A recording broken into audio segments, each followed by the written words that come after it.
This has been a crazy whirlwind for me these last 2 weeks. I've done 4 trips in 2 weeks. Started out, I had something in Orlando for the Lausanne Congress on World Evangelism, then up to New York for an entrepreneurship forum at Tim Keller's church, then to Chicago for the Gospel Coalition, and now here for the Christian Web Conference. And it's been really interesting because I've been able to see different spectrums of evangelicalism all in short order. So it's been very interesting to compare those, and maybe I'll do a blog post on that.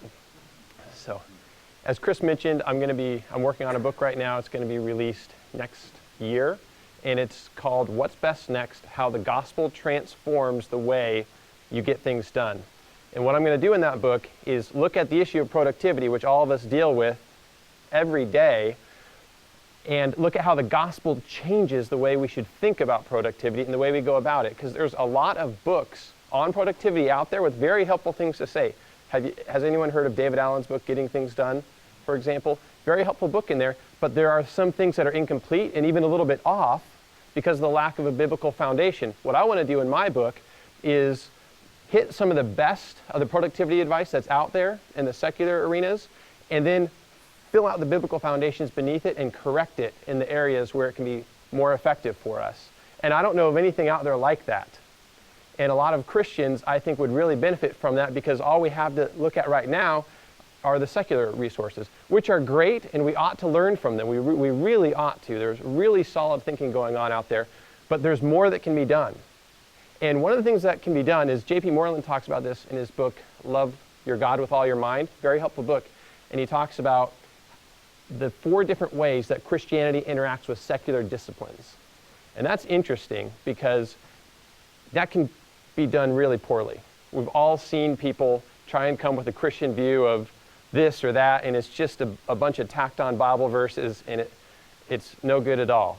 So how do we avoid that? Well, J.P. Moreland gives 4 things. One thing that's really interesting is he says sometimes the Christian worldview doesn't change the way you necessarily go about something. Like a Christian plumber is not going to do his plumbing any differently than a non-Christian plumber.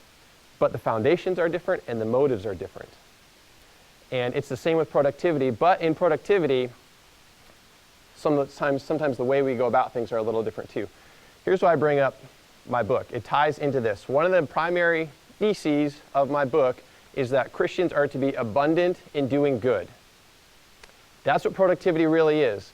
Productivity is not first about getting more done or even having peace of mind. That's the big promise most books make to you on productivity for why you should read them.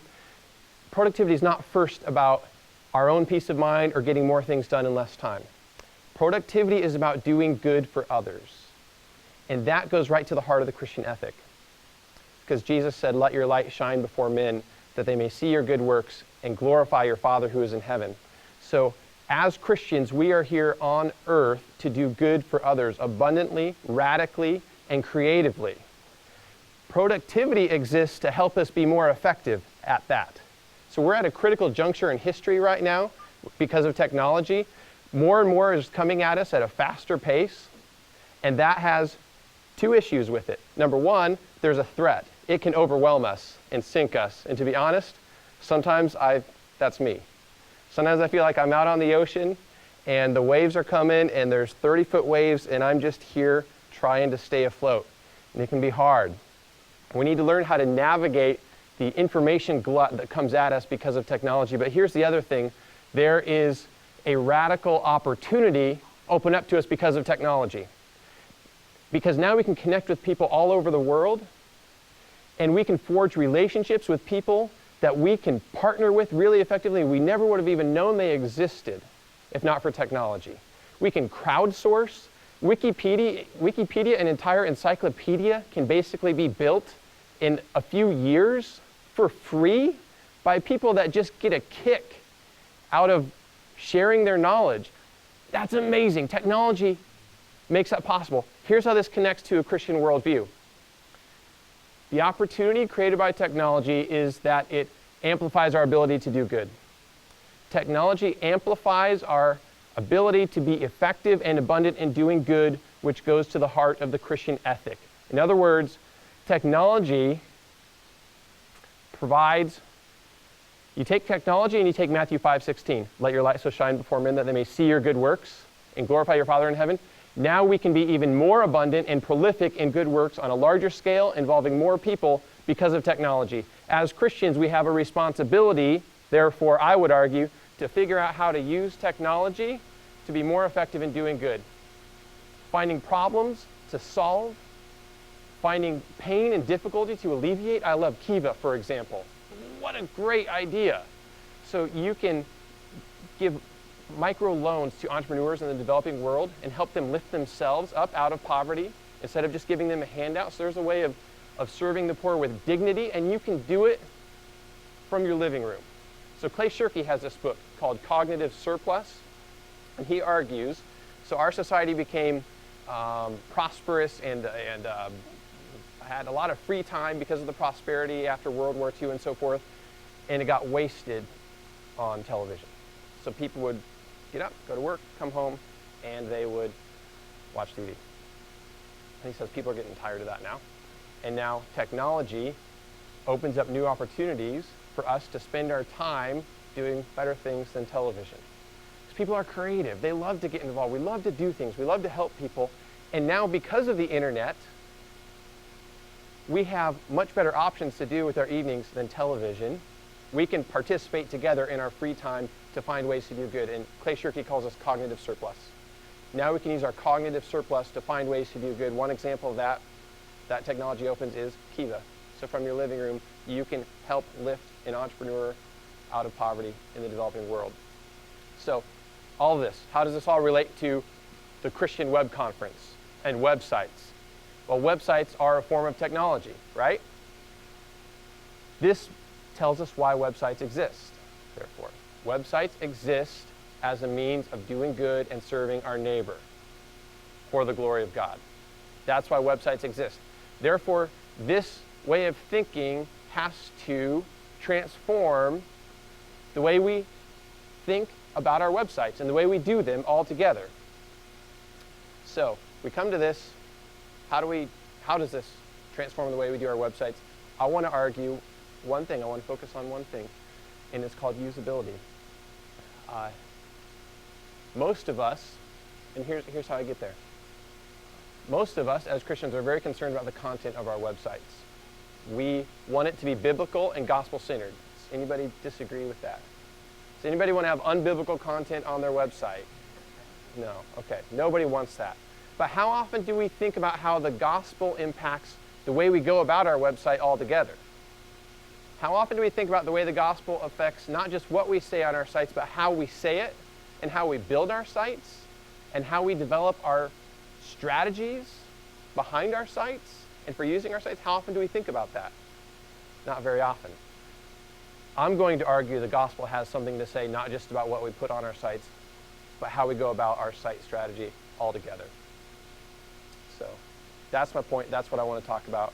So this is how you can connect with me. I have a blog, whatsbestnext.com, where I talk about issues of productivity and leadership from a Christian perspective and culture.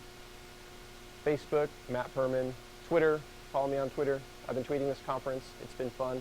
It's another example of how technology amplifies our ability to do good, because now just sitting in a session, it's unfortunate. Maybe sometimes the session presenters think like people are doing email or they're bored or something. Like most of the time what I'm doing is Twitter. I'm on Twitter, I'm Twittering stuff. So feel good about that if you've seen me on your iPhone in a session. And then just from sitting in a session, you can broadcast the key insights that are being said all around the world, really. And other people can benefit. That's really amazing. So anyway, you can find me on Twitter. And there's my email. So the gospel has something to say about how we go about our websites. And what I want to argue is there are two specific implications the gospel has for how we go about our web strategy. Number one, we should make our websites incredibly usable, even at great expense and sacrifice to ourselves. Number two, we should make all the content free, even at sacrifice to ourselves. I'm not going to spend much time on that second point, because I think most people agree. I have a few things to say about that. And there are some people that don't agree, though they're probably not here. But most of the time it's going to be spent on usability. But here's the thing. Now, usable, free, excellent content, those are the three pillars of an excellent ministry website. Usable, free, and excellent content. Those are the three pillars. And it's not just good strategy, it's biblical. I'm going to argue that there's a biblical case for making your website usable. That's what I want to look at. Before we get there, first we have to ask the question, what is usability? Okay, what do you guys think? If I asked you, what is web usability, what would you say? Clean, clear. Okay, clear. Intuitive, yep. Not cluttered, yep. The content can benefit people. Yeah, clear the content of distractions so the content itself can benefit people. Yep. Easy to find what you're looking for. Yep. You guys got it. You always know where you are. Now that is foundational. I'm really going to hit on that coming up. That's and get where you want to go. You've nailed it. You guys got it down. A usable website is easy to use and does all of these things. Basically, here's how Steve Krug, he wrote this great book called Don't Make Me Think, and I was going to give a copy to a lot of people. I was going to bring surprises with my presentation, and one of them was going to be 5 copies of Steve's book to give away. But I was so busy with these 4 trips I had, I just got exhausted. I'm exhausted from these trips. And so I'm sorry I didn't get to do that. But if you're looking for a good book on web usability, pick up Steve Krug's book. And it's on Kindle, so you can get it right now. Just don't start reading it yet. What's that? Don't Make Me Think, a common sense guide to web usability. And he boils usability down to one thing. This has been so helpful to me because what I try to do with most concepts is boil them down to a single governing idea. And then I find everything else makes sense and you have less to remember. So here's the governing idea behind usability. A usable site is a site that doesn't make people think about how to use it. That's what a usable site is. In other words, minimize question marks. So put yourself in the user's skin, think through it, and go through your site identifying things that cause question marks. Even if it's just a millisecond of having to think about how something should be used, those add up and create distraction and distract from the content. And the reason you want to make a site usable is not because you don't want people thinking. We're not anti-intellectual. Instead, we don't want people thinking about the wrong things, namely how to use the site, so they can focus all their energies on thinking about what the site has to say.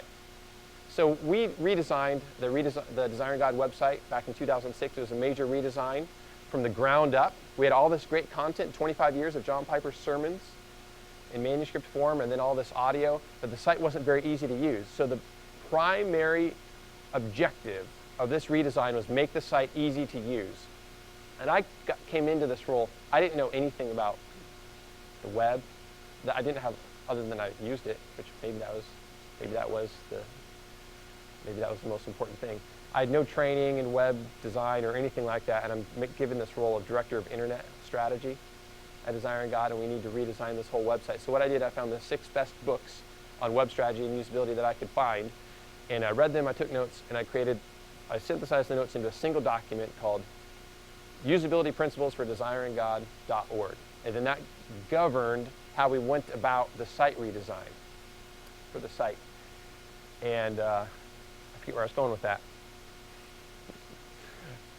Anyway, we designed the whole site on the basis of principles of usability, deciding what makes a site usable.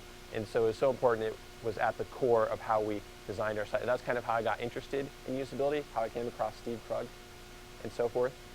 Oh yeah, here's where I was going with that. When we finally released the new site, so we'd spent so much time working on the site, and then we were like, okay, how are we going to market this? What do we say in the marketing materials and all of that? And we just sat down, and it just came down to 2 things. The Desiring God site, now easier to use and filled with more content. Easier to use. And then we just laid out different ways that the site was easier to use. But it all came down to that, easier to use and now filled with more content. And then one of our marketing taglines was also, we don't want you thinking hard about how to use the site, so you can think hard about how to use the content, or something like that. It was worded a lot better. But if you know John Piper, he's a pretty intellectual guy. And his sermons, a lot of times, they have you thinking hard. We're not against hard thinking. What we're against is hard thinking about the wrong things that distracts from hard thinking on the content. So, usable site is a site that does not make people think. Here's one example, one definition of usability. This is a bad one, okay? That's why it's here. This definition makes you think. You're just going to forget it as soon as I move on. Usability is the extent to which a site can be used by a specific group of users to achieve specified goals with effectiveness, efficiency. I'm not even going to finish it. That's dumb. Or usability equals don't make me think. Minimize question marks. And then that brings the content front and center. Usability is important because content is important. Usability allows the content to shine. People can find it easier. It's intuitive. They don't have to think hard about how to get where they want to go and get to what they want to see, and they can focus on what's truly important. And they will have a more pleasant experience. A more pleasant experience. They will like your site more. They will use it more, and they will recommend it more. Hard to use. That's hard to use. Just immediately, boom. So I just typed into Google world's worst website, and this came up. So way to go. Hats off. I mean,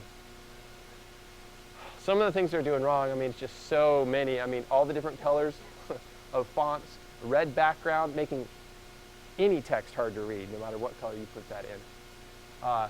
Frames, fortunately, those are just pretty much vanished by now, but frames were a horrible idea. The one thing they did right on this, which is usable, is they titled it right. The world's worst website. Immediately you know what it is. Easy to use. This is, sorry, this is a Desiring God website. The site is not perfect. We have a long list of things to improve, and sometimes even as we go through iterations, sometimes we take steps backwards, not on purpose. But we're going to come back at look in detail about how to make a site usable, and we'll look at some things like on the DG site. But that's the meaning of usability. Don't make people think. The value of usability, just in general, in terms of good strategy, is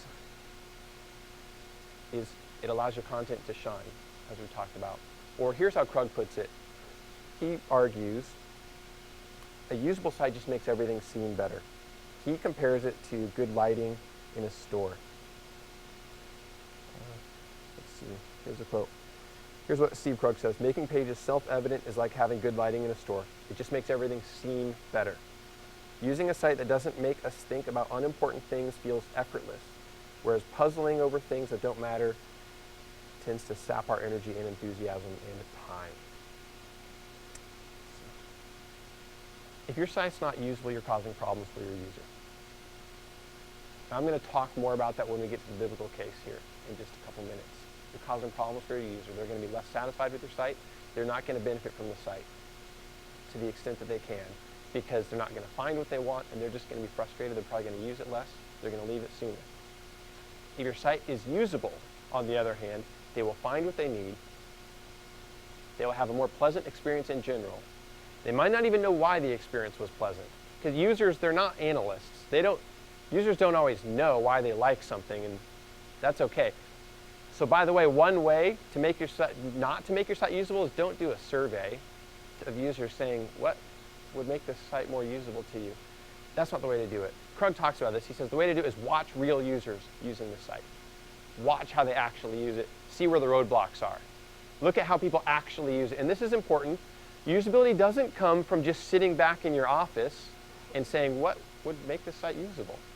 You got to observe real people. It's not a matter of theory. It's a matter of actual observation and experimentation and trying different things with people. Seeing if people are actually having to think hard or not about how to use the site. That's how you identify what makes a site usable. Anyway, the user will not always know why the experience seems so pleasant, but usability is one of the reasons. And think of just going into Home Depot. Krug compares usability to good lighting in a store. So if you go into Home Depot and it were dark, dim, you could hardly see, and the signs are really small, so you're looking for plumbing, maybe a pipe broke or something, and you're looking for piping or something, and the signs are just really small, you can hardly see them. That's not a pleasant experience at Home Depot. Now, fortunately, Home Depot gets usability right. Notice the signs are big because the signs matter. It's easy to find what you want. The lighting is good. The whole experience just seems better because of that. Now, here's an example of something from real life that is not usable. So this is my boarding pass. On the way here, okay, this was flight, oh man, okay, what number flight was this in the last 2 weeks? 5, okay, flight number 5. On my way here, I'm exhausted. I get this at O'Hare Airport, and I want to know what gate I go to. And this happens to me all the time. I look at the boarding pass, and I can't find the gate listed here. It's on here. I spend like 30 seconds always looking for the gate on here. This time is especially frustrating because I was so tired. It's flight number 5. I see my seating. Okay, now this is interesting. It tells me which seating group I'm in. You know how they, group 1, group 2 can get on. You know how they do that? Okay, oh, yeah. Okay, so that's very prominent, right? But the gate is not prominent. Now, what's most important to the user? The gate. The gate. What should be biggest and easiest to find on this boarding pass? The gate. Okay, but what is biggest? The seating zone. Do I care about that at all? I don't. Honestly, I want to make a mistake and accidentally be in zone 1. I mean, I don't care about getting in the right seating zone. I just want to get on the plane. So here's what's going on. Just thinking behind the scenes a little bit. This boarding pass reflects the priorities of U.S. Airways, not the customers of U.S. Airways. If it reflected the priorities of the customers, the gate would be the biggest thing on here, not the seating zone.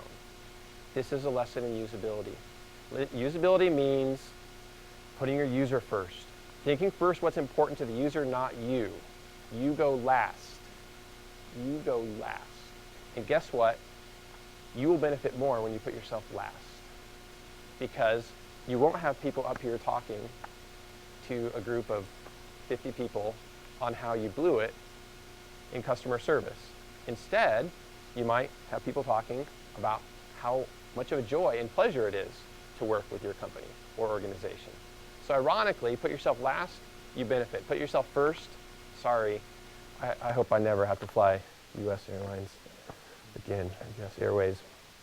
So that is a lesson in usability. Okay, here's the point I wanted to make about the benefits of usability, or the last point. It does result in real tangible benefits for your organization. So it's not just that users have a better experience and enjoy your site better and come back more. It translates into actual increased site usage. And this is what we saw at Desiring God. So I mentioned now in 2006, we redesigned our site on the basis of sound principles of usability. Okay, after releasing that site, we released it in August. It was exhausting, by the way. I was working 90-hour weeks. We had a small team. And I worked like multiple 90-hour weeks in a row. One time, I was also managing another department. One time, I pulled 3 all-nighters in a row. And the thing about an all-nighter is the next day, you keep working, otherwise it was a waste. Why work through the night just to sleep during the day? So that was 3 days and 3 nights of continuous work.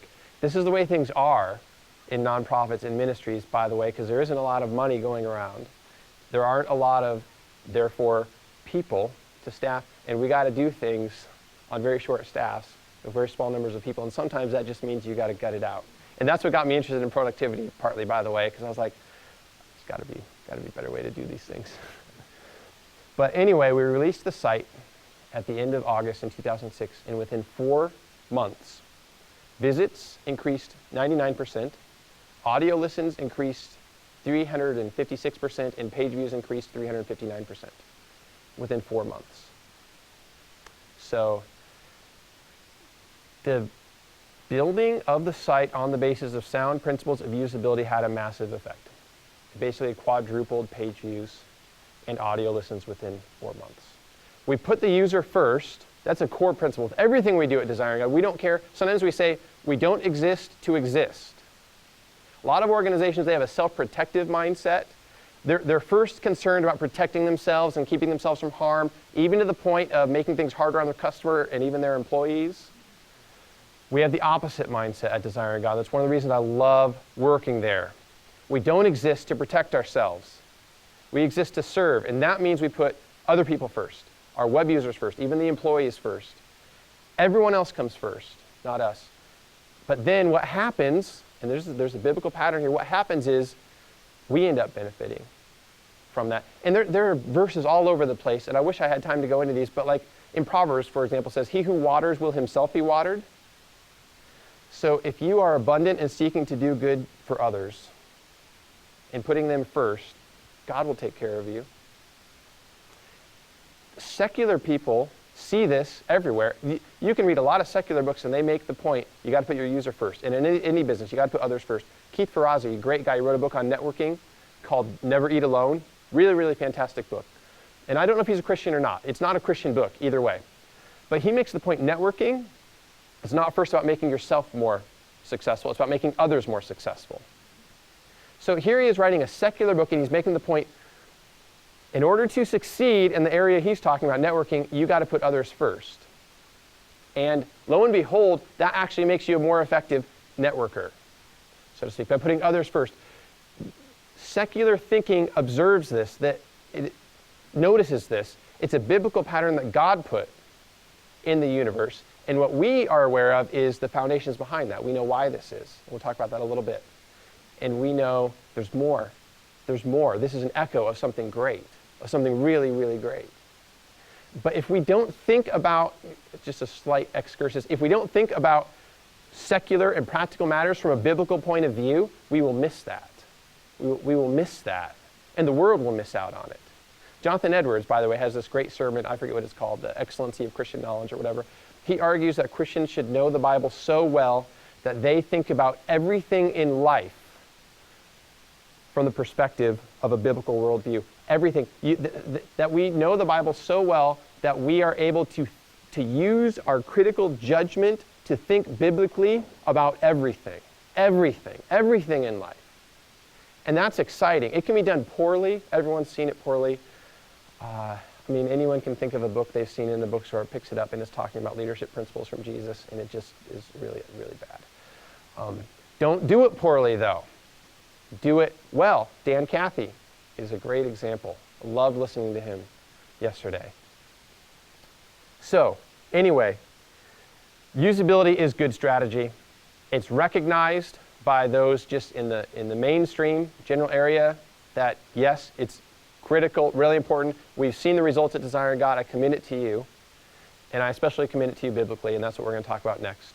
The biblical case for making websites usable and putting others first, really, in all of life, not just your website. This is just a subset. Putting the user first on your website is just a subset of how we should be about everything in all of life.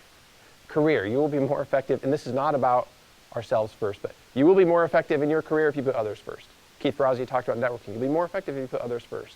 Go down the line in your community. Who are the people that a community likes to have?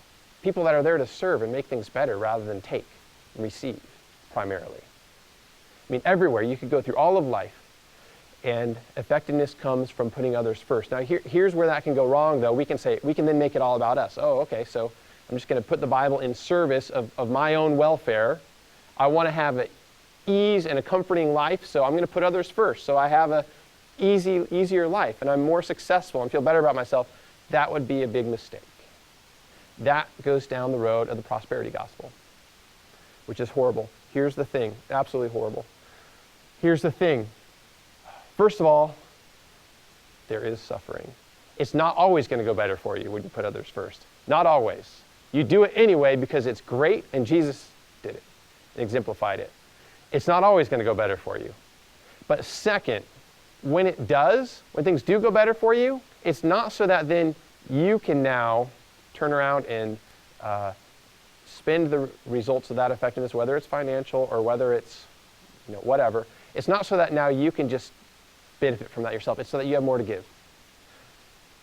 Give in order to get in order to give. And this is 2 Corinthians 9, where Paul says, God is able to make all grace abound to you, so that having all sufficiency in everything, you will have enough for every good work. Oh, interesting. And then it ties into good works, like we started at the beginning. So all this comes back to good works. So this is really interesting. Put others first.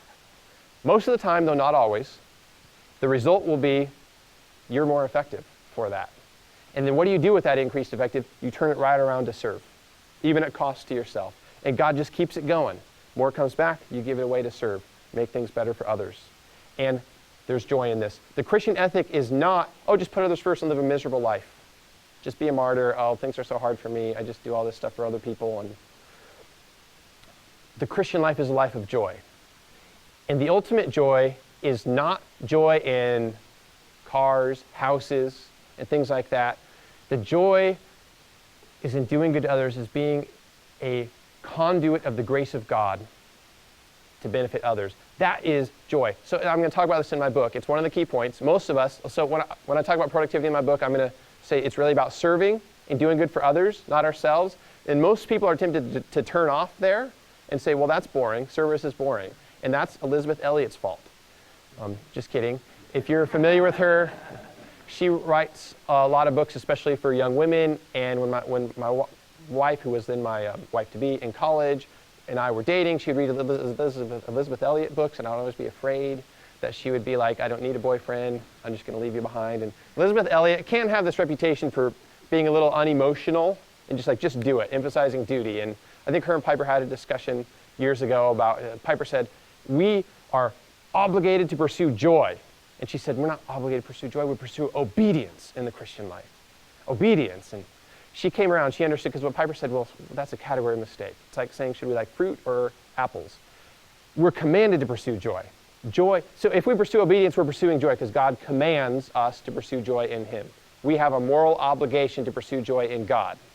Okay, now here's the thing though. Okay, so here's where I'm going with this. Most of us, when we hear of serving, turn off because we think that's not very interesting. We associate it with like broccoli, for example. Maybe some people like broccoli. I usually don't, especially cooked. And if it's cooked poorly, I don't like broccoli. Most of us think of serving like broccoli. It's something, oh, it's good for us, we ought to eat it, but we don't like it.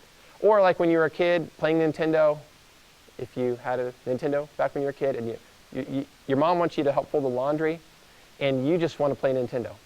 And that's all you want to do, but you go fold the laundry because it's good for you, you need to help. We think of service like that. That is an incorrect notion of service. Service is actually exciting and enjoyable and really, really neat. So life of service is not a boring life. And using productivity as a means of doing good for others is not boring, lame, and I just want to go to sleep. It's exciting. It's the life of greatest fullness because that's the funnest thing to do. Find creative ways to competently do good for others. Amazing. That's the life of joy. And as I'll argue in my book, God actually requires us to pursue our joy in doing good for others. Interesting stuff. Okay, so here's where I'm going. Oh yeah, I was talking about putting others first makes us more successful, but that's so that we can then in turn do more good for others. This leads us to the biblical case for usability and putting others first. So I just think it's pretty cool in general that there is a biblical case for usability. It's not just good. I loved reading Steve Krug and all these other guys, Jacob Nielsen, on usability, and they're just right, and it just makes a lot of sense what they're saying, and it's based on research. Love it, love it, love it. But it's even neater and really incredible that making websites usable is not just good for strategic reasons, but it's biblical. It's Christian to make your websites usable. And it's really disappointing that hardly anyone's making this point. It's weird, really, in the church. I love theology. Amazingly, it's one of my favorite things. But so many of us spend so much time talking only about theology if we have the mind and inclination to deal with the realm of thought. And we neglect the mainstream, the secular realm to such an extent. It's just weird. Where are the Christians saying usability is Christian? And here's why. Where are the people saying that? Where are the people doing what Jonathan Edwards said about thinking critically about all of life from a biblical perspective? Because the Bible does talk about this stuff. You just need to know your Bible better.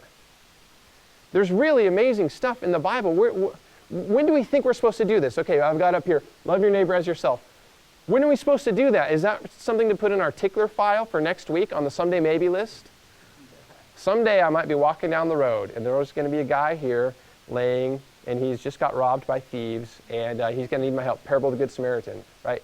So are we just supposed to only love our neighbor as ourselves when we come across extreme situations of dire need? No. We are to do that continually, every day. You don't need to go off to Africa in order to obey this, although that's great. Do it, love that. We should be audacious in doing good for the world. But not only that. Don't wait to your mission trip to Africa to obey this command. You can obey it right now where you are, in your vocation. And that's the primary intent. Wherever you are, obey this continually, always. Love your neighbor as yourself. That's the great commandment, right?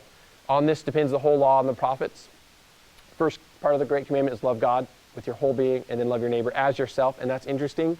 The as yourself, it's not just love your neighbor, it's as yourself. So that tells us how to love our neighbor, and that relates to usability.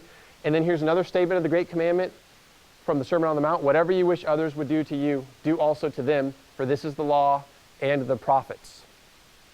So, love your neighbor as yourself, in other words, can be stated as do unto others as you would have them do unto you. Okay, so if you're a website user, you're using a website, would you rather they made the site hard to use for you or easy to use? Raise your hands. Who would rather they make it easy to use for you? Yeah. Would anybody want the site harder? Anybody? Okay. It's possible. Maybe a couple people would. Maybe they'd go, yeah, make it hard on me. Build my character or something. I like a challenge. Yeah. And I was actually thinking about that. And as I was flying in here, I got the rental car. I was like, can we go too far in making things better for others? And then I pulled out the GPS. I got a GPS just because I was tired and make it easier. And like the GPS was hard to use and it was rush hour traffic. And I said, no, we can't make things too easy for people. No, we can't. We don't got to worry about that. Life is hard enough. There's enough adversity. So here's the thing. Key point. Making your site usable is a means of loving your neighbor. Everybody see that? When we make our sites usable, we are loving our neighbors. We are fulfilling the great commandment if we're doing it for the glory of God. That's the fundamental reason usability matters.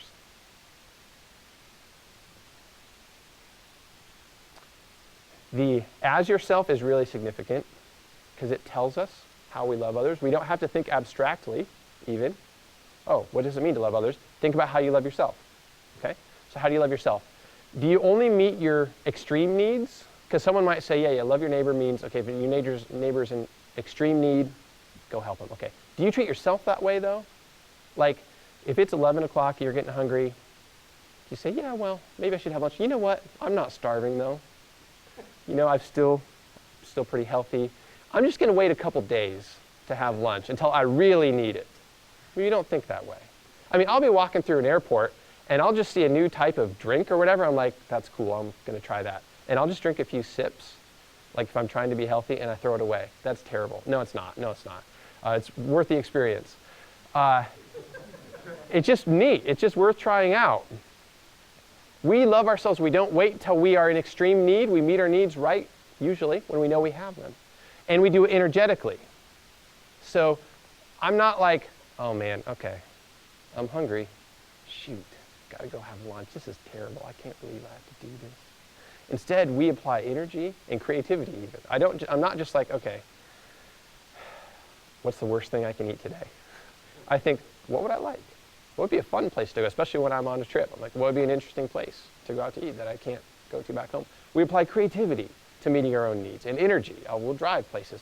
Here's the thing. Love your neighbor as yourself doesn't simply mean do for them the same things you do for yourself, but do them in the same way you do them for yourself.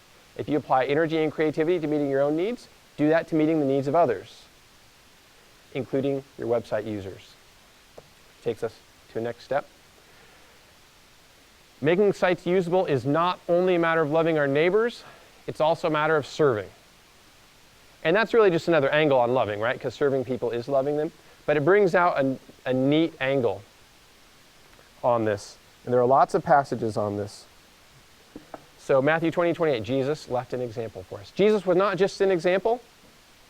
So some people look at Jesus as he left an example of how to live and that's it. And we don't need an example first. Our problem is not that we can't follow, is not that we don't have enough examples and enough people telling us what we need to do. Our problem is we can't do it. We know what we ought to do, and we don't. Jesus had to be a sacrifice for our sins before he could be an example. First of all, what we need is good news, that our sins are forgiven because Jesus died and washed them away and took the wrath of God on himself for us in our place so that we can now be fully under the favor of God, and God rejoices to do us good every day of our lives. On that foundation, then the example of Christ makes sense and helps. And Christ did leave us an example.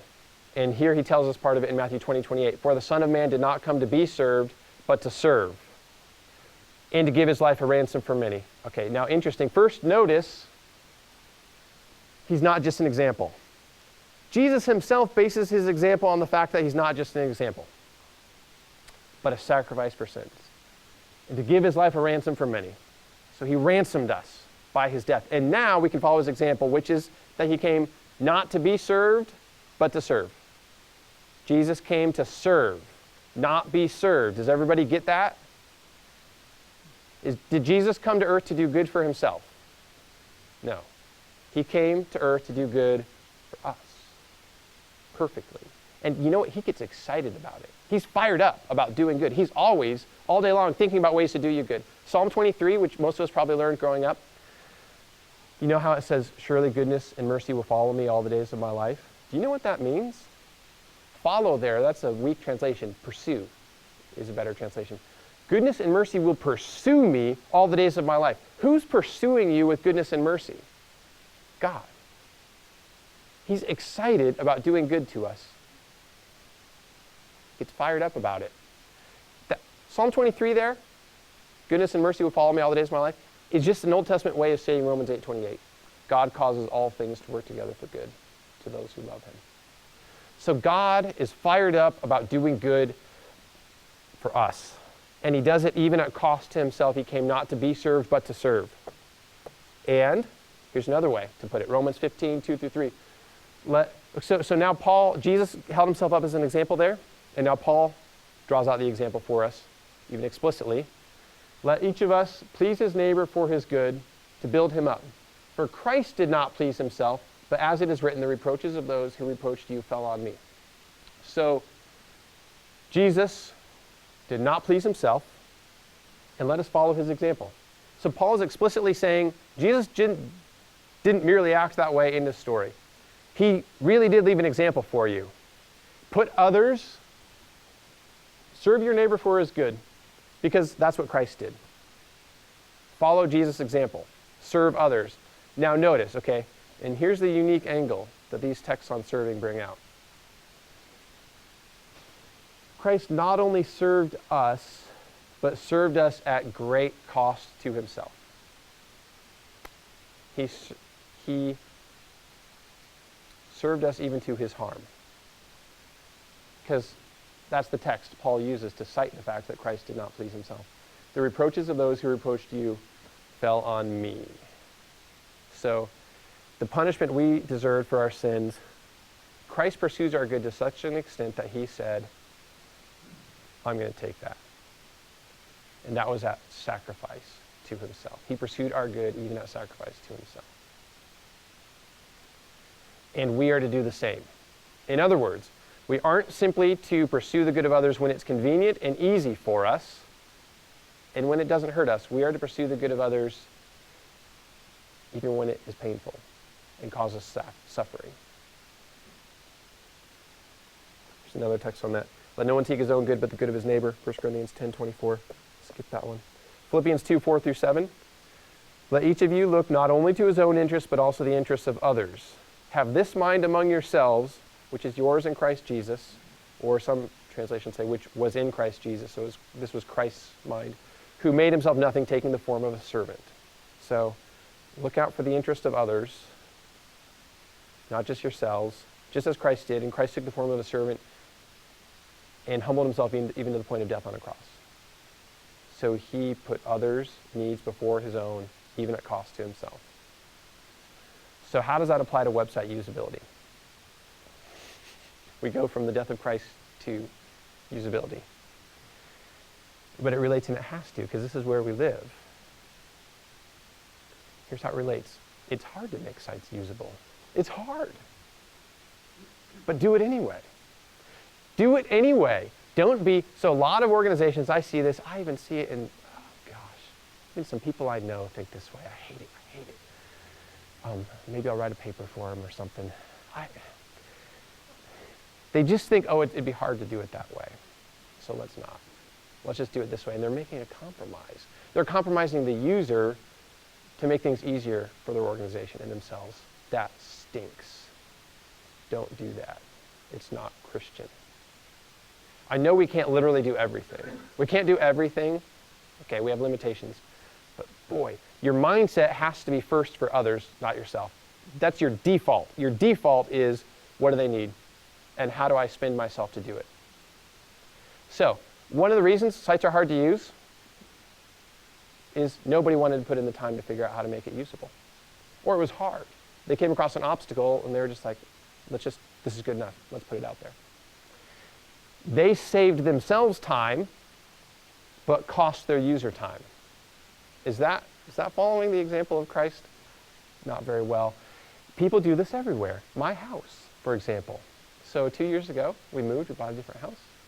We got in the house and we're like, this is great. It's a relatively young house, so there shouldn't be any problems. And then problem after problem after problem started happening.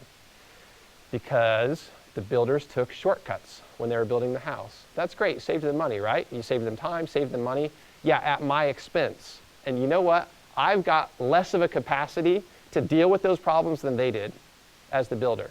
Here's one thing that happened. Our sump pump went out. It was not time yet for a sump pump to go out. They put in a worthless garbage sump pump. So it's cheaper. What did that save them? Maybe $400? Maybe saved them $400. Okay. So they put in a sump pump that can't endure, and it's an area where there's a lot of water that the sump pump needs to work hard. So they save themselves a mere $400 to put in a sump pump that will not endure, and then it goes out in August. And I think my wife was pregnant, and I was on this bike tour. Oh man, I was in way over my head. A 24-hour mountain bike ride. I was not in shape, and that was horrible.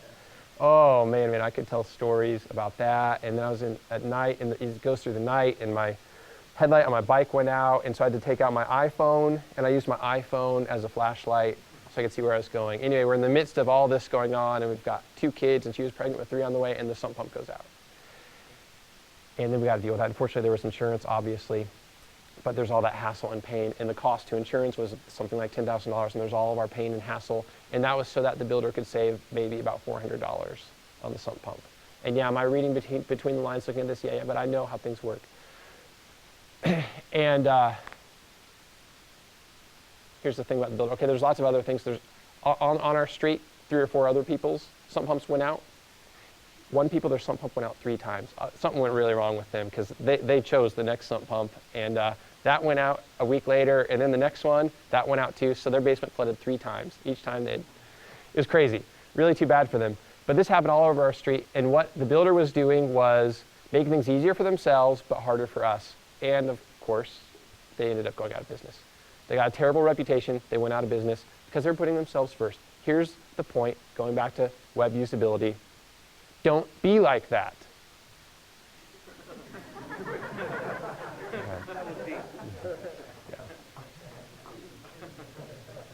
Yeah. Put your user first. It's going to be hard. Do it anyway. And then think of the efficiency you create. So I spent all this time figuring out usability principles and thinking through different ways to organize the site and categorize it, all sorts of stuff. A lot of time, and there was like a 2 or 3 week period I had no visible productivity. Maybe in some organizations I would have been fired. They would have been like, what are you doing? We're not seeing any results here. And I tried to figure it out. These are difficult problems to solve. It took a lot of time. In 1 week I spent 100 hours organizing everything, all of Piper's sermons, and getting them. There's 26 different types of categories, and I put all those in, and I just got in the zone because it doesn't work well to spend 2 hours a day on a big project like that. It takes up your mind. So I'm just going to dive in and just stay in that zone. So I put in 100 hours the week before Christmas to get that done, and worked great. Now here's the thing, so there was a lot of time on our part. It was hard, but think of how much time it saved. It cost me a lot of time, but now there are millions of people that come to our site every month and every year. Now all of them is saving a significant amount of time because of the hardship that we put in. That's a pretty good investment. Because if 1 million people are saving even 2 seconds every few days or something like that, that adds up far beyond anything that I put in. So it's worth it. Here's another reason sites a lot of times are not very usable. It's because of technology. So there's an inside-out approach to technology or an outside-in approach. The outside-in approach looks at the technological options out there and says, here's what's possible, and you better conform to this. Usually, that sacrifices usability because the technological options are just very limiting. And when we built the new redesigned site in 2006, first we designed the interface and what we wanted the site to be like, the architecture and all of that, and we said, okay,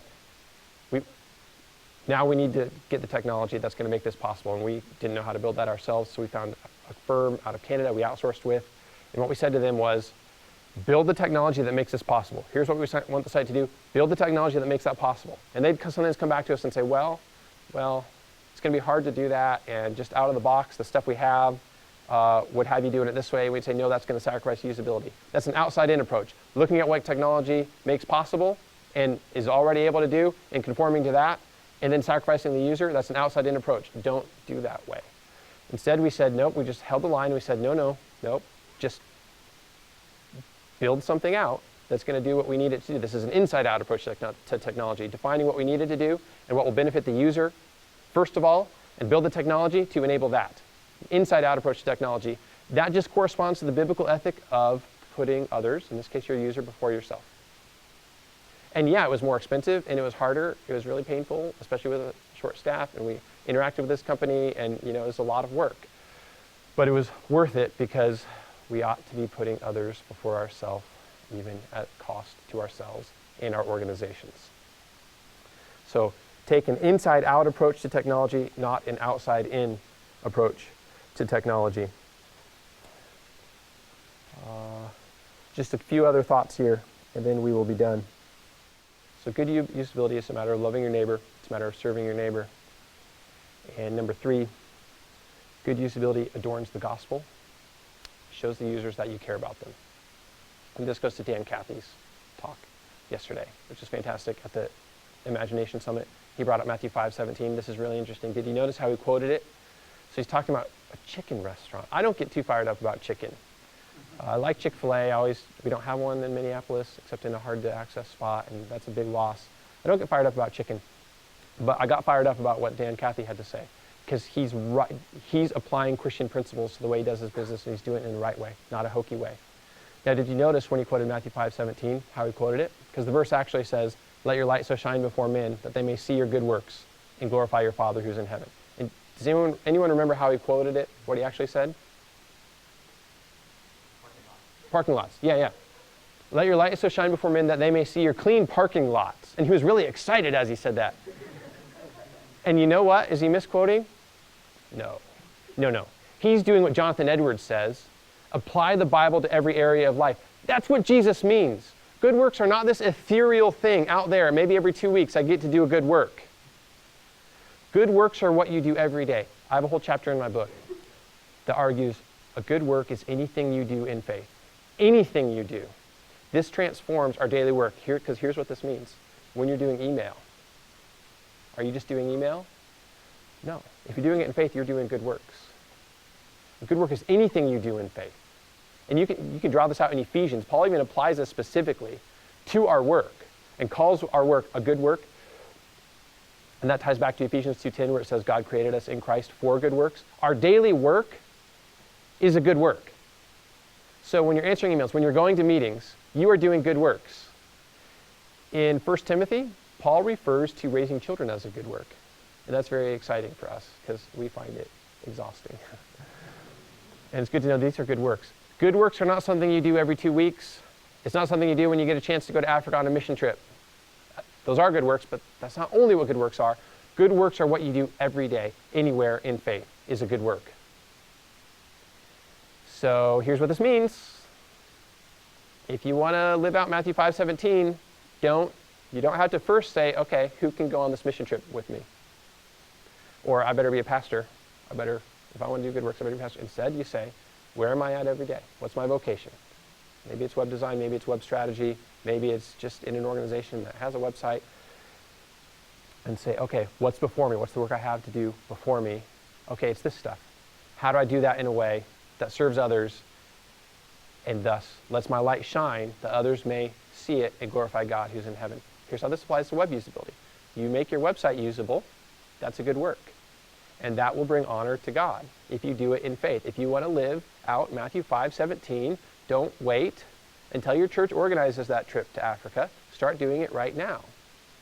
And on Monday, when you're back at work. And if you're a web designer or anything like that, start doing your work in a way where you realize these are good works that abound to the glory of God. And that means start making your site usable. Here's a way you can apply Matthew 5:17 very concretely. Sit down on Monday and say, what are the usability problems on my site? And figure out what they are, and then start solving them. Start with the easy ones, the ones that can be changed really quickly.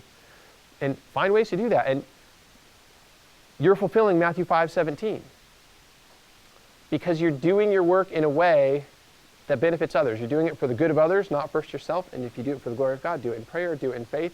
You are living out Matthew 5:17. And what that will do, as Dan Cathy showed, is it gathers together and abounds to the glory of God. Because when people hear about Chick-fil-A, for example, they care about clean parking lots because they care about people. And the pepper, like he talked about the pepper, putting pepper, and they care about that small detail because they care about people. And when you hear how they do their operation and the reasons, namely because they love people and they love God, God is glorified. Those good works glorify God in heaven. Dan Cathy and the folks at Chick-fil-A are shining their light in such a way that people, the everyday secular arena and Christians, see the good works, clean parking lots, tasty chicken sandwiches, that's a good work, and salt on your salad. I've never seen that happen at Chick-fil-A, but I'll take his word for it. And they glorify God because they know the reason for it. And they know people do really care. They really do care about us. And therefore, likewise, make your site usable. It's a better testimony to the gospel. It is a better testimony to the gospel if your site is easy to use because it shows you care about people. And it's a bad testimony if you say we care about the gospel, but you don't show how you care about people. And how do you show you care about your people? Serve people where you're at, which means if you're responsible for your website, make it usable. Don't wait until you come across the man lying in the road to do good works. Make your site usable right now. Do what's before you with the ability that you have. Next reason good usability is biblical is because good usability is simply good workmanship. Proverbs 18:9 says, "He who is slack in his work is a cousin to him who destroys." So if you are slack in your work, you're a cousin to him who destroys. Why? Does anybody guess? What's the connection there? Why is slack work analogous to vandalism? Exactly. Your basement will flood. The slack work of the builders made my basement flood. In other words, slack work causes hardship for people, just like vandalism. Vandalism is immediately evident as problematic in a hardship. If someone throws eggs at my house, big problem. We hate it because this is going to be hard. We've got to figure out how to clean this up. It's going to cost money. But if someone puts in a bad sump pump, we don't immediately make the connection. But it's just a subtle stealth form of vandalism because it's making life harder for people. Slack work makes life harder for people. You're a cousin to the vandal. Hard to use websites make life harder for people. People are busy and people are doing important things. They might be on your site because they are researching for Bible study they're going to lead. It might be a pastor who's preparing his sermon. It might be someone who's just troubled. That they have a question about the Bible, they're trying to find an answer. Maybe they're worried about if they've committed blasphemy against the Holy Spirit or something. I used to worry about that when I was growing up because, that's the one unforgivable sin. Jesus says, I think everybody worries about that. So they might be on your site looking for an answer to that. People are doing important things. Make it easier, not harder, for them to do those things. Especially given the significance of what is going on. Don't be a vandal. Number 5, fifth reason good usability is biblical is because it enables maximum spreading of the gospel. And this will end up tying to free, and then we're done. It enables maximum spreading of the gospel. Here's why. Seth Godin, I like him a lot. He's a secular thinker on the world of work and marketing and leadership. Great ideas. Great ideas. And he talks a lot about how ideas spread. And one of the things he talks about is the concept of friction. Friction is anything that slows down the spreading of an idea.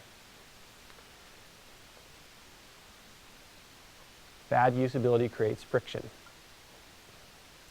Good usability decreases friction. And like my son is 8, and we have the Pinewood Derby. He's in Cub Scouts, we do Pinewood Derby, and we just did it, and I was really busy. This is like a theme this year. And so we waited till the day of the Pinewood Derby to build our car. Actually, 2 days before we went to the hardware store, we got this pre-built kit, and we just got what was there. Then the day of it, we're building the Pinewood Derby car, and I was just so excited. Or so exhausted. Normally I just read a lot, figure out how you do things. And I was just I just know one thing: put as much of the weight as you possibly can at the very back of the car. And we did that, and we just put this car together best we could the day of, and it got second place.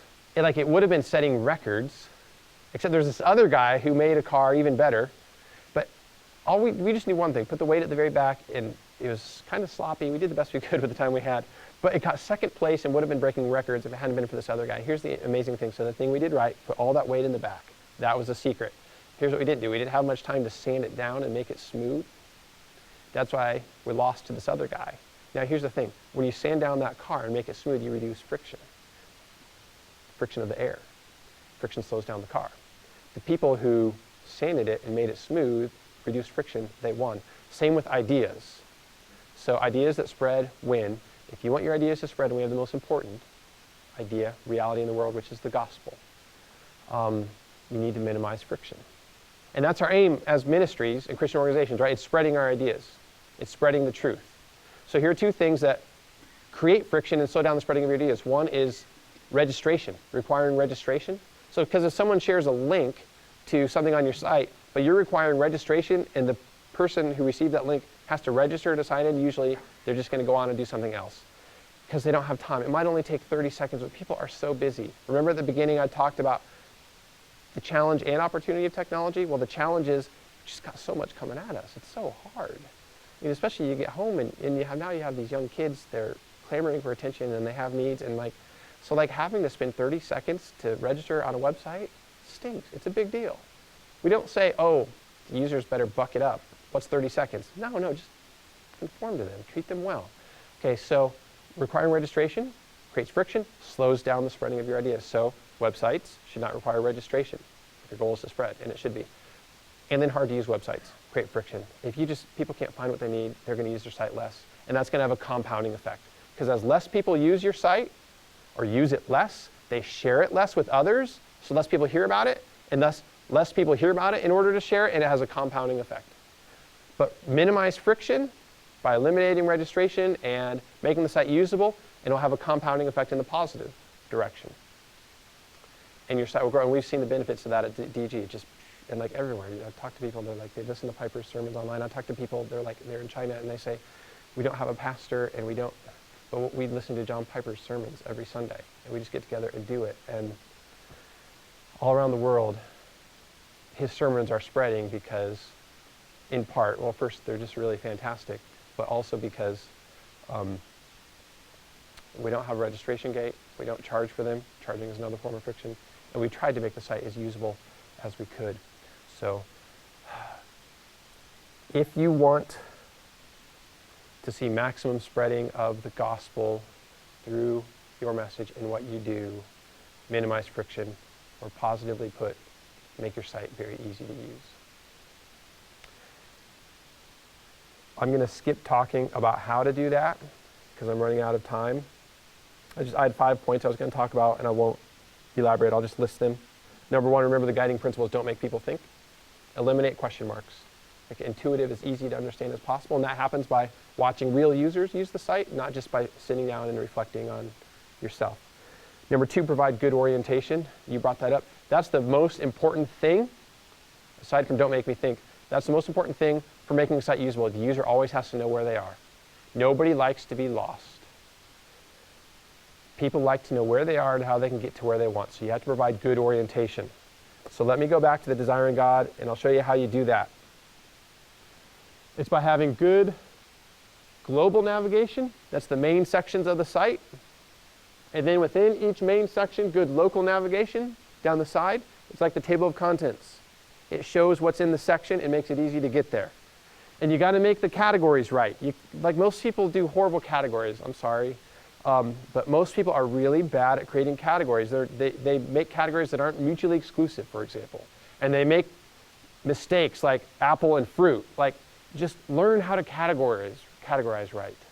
We learned sound principles of classification. It was hard to do. There was hardly anything on it, but we figured it out. And then we used those principles to create good, helpful categories. And so there's all this thought in this in lots of weeks. But good orientation. Local navigation, global navigation. And the local navigation always has to be there. No matter what page on the site you're in, there has to be local navigation there. There has to be. The user has to come to depend on it. And it can't change, and you should not have any off-site links in the local navigation. It's not for that. It shows you what's in that section. And don't have links to other sections on your site in the local navigation. That's confusing. So provide good orientation to the user through global navigation and local navigation. Third, I talked about this, use good principles of classification. Fourth, make obvious what's clickable. Make obvious what's clickable. Here's what that means. If something is clickable, it needs to be a certain color, and nothing else that is not that color should be clickable. Nothing else. Then the user, that creates a convention, trains the user. They know if something is blue, for example, it's a link every time. And if some things are not links, but they're blue, that's confusion. Don't do that to people. And then number 5, use the smallest effective difference. So if you need things to stand out, make them different, but use the smallest possible difference. Like, for example, this line here to show a distinction in category groupings is a light line. It's not a heavy line. It creates unnecessary noise. Use the smallest effective difference. And get Steve Krug's book. Don't make me think. That's the main thing you need to do. Get that book, read it, take notes, learn it, and figure out what you can do right away to make your site usable. One interesting thing this shows, by the way, is, and I'm going to talk about this in my book, doing good requires competence. We need to give thought to how to do good effectively. So if you notice, I'm not just saying go in and do what you think will make your site usable. I'm saying learn how to do it. So you probably don't have that knowledge native. I didn't. Learn how to do it. It's not enough to have good intentions. We need to actually create good results. And that just comes from thinking hard and learning. Jesus' command and call to do good for others is not a command to just try to do good and then, oh, it might not work out, at least I tried. It's to actually do good. And that requires skill and reflection. Same with usability. Figure out how to do it. Okay, last point. Just a few words on free. Here's the big reason free is necessary. It reduces friction. We talked about friction slows down the spreading of ideas. If you want your ideas to spread, you got to eliminate friction. The biggest friction to the spreading of your ideas is charging for things online. Our principle is if you can hold it, if it's a physical product like a book, we charge for it, we ship it to you. If it's accessed online, it's free. That's the way it is. So all 30 years of John Piper's sermons, manuscript and audio, are free. Almost 30 online books, articles, just, I don't know, maybe it's 4,000 resources. It's just a huge number. All online for free. And all of them are free, not 95%, not 50%, because we're eliminating the friction so that it spreads. So, now, by the way, the problem with charging is not that people can't afford $1 for a sermon, for example. The problem is it's a pain in the neck to go through the payment process. That's the friction. Okay. Here's the last point I wanted to make on free, though. Free is not enough. So I know one ministry. Lots of ministries have gone to a free model, so all the sermons are free and done a fantastic job. There's one ministry, though, which went to a free model, but their website is not usable. So they're free, their site's hard to use. They're not getting the benefits of free to the extent that they could. It's not enough to make it free, you have to make it usable. So usability actually is more important than free. So if a ministry makes all their content free and without registration, but doesn't make the interface usable and easy to use, they are shooting themselves in the foot. And then they might even look at the stats and say, oh, well, free didn't work very well. Because your site is a pain in the neck. People just want to get away from it because it's so hard to use. So free is important, but it's not enough. Usability is the first principle, and it's really a matter of loving your neighbor. And you need to do it at great cost to yourselves, and you need to learn how to do it. Most of us don't natively know how to make a site usable, so learn, get Steve Krug's book, and do all of this for the sake of the spreading of the gospel and the glorifying of God through your good works, that many will hear the good news that Christ brings and see our good works, not just in proclaiming that news, but in proclaiming it in a way that shows we care about people immensely. And through that, glorify our Father in heaven. Biola University offers a variety of biblically centered degree programs, ranging from business to ministry to the arts and sciences. Visit biola.edu to find out how Biola could make a difference in your life.